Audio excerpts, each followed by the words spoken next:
700টা vote এই বুঝে 700টা জোড়া ফুলে দিতে হবে। যদি অন্য জায়গায় ভোট পড়ে তাহলে কিন্তু লক্ষ্মী ভান্ডার ভোটের পরে বন্ধ হয়ে যাবে। তাই কিন্তু বাবলু থাকবে না, এটা আপনাকে বলে গেলাম। কারণ তৃণমূলের খাবে, তৃণমূলের পড়বে, আর তৃণমূলের সাথে বেইমানি করবে।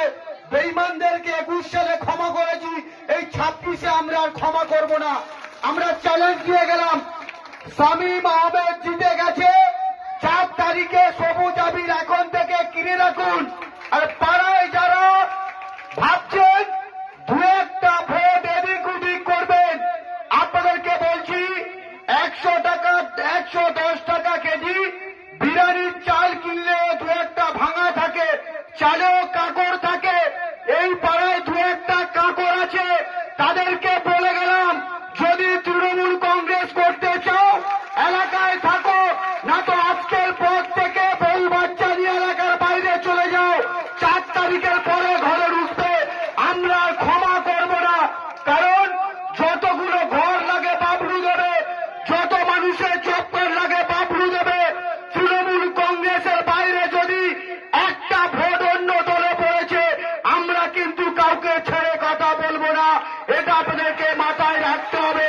কারণ মানুষকে একবার ক্ষমা করা যায়, দুবার ক্ষমা করা যায়, 3বার কিন্তু আর ক্ষমা করা যায় না। কারণ বাবলুর কাছে অনেক হকি স্টিক আছে, কোদালের এলটি আছে, তার ভাগ্যে পড়বে তখন কিন্তু আমরা কাউকে কিছু করতে পারবো না। তাই অনুরোধ করে গেলাম, পাড়ায় গিয়ে চুপি চুপি বলবেন। আপনাদেরকে বলে গেলাম, এই পাড়ায় যতজন বাবলুর বিরোধী আছে প্রত্যেকের মোবাইলে কার সাথে কি কথা বলছে সব আমাদের কাছে রেকর্ড হচ্ছে। তাই সাবধান হয়ে যান। যদি পারেন আজকের পরে বাবলুর কাছে গিয়ে বলুন যে দাদা তোমার সাথে তৃণমূল কংগ্রেস করবে, 700টা ভোট 700টা তৃণমূল পড়বে। প্রয়োজনে বাবলু যদি বলে ভোট দিয়ে ছবি তুলে দেখাতে হবে, তবেই আমরা বিশ্বাস করবে।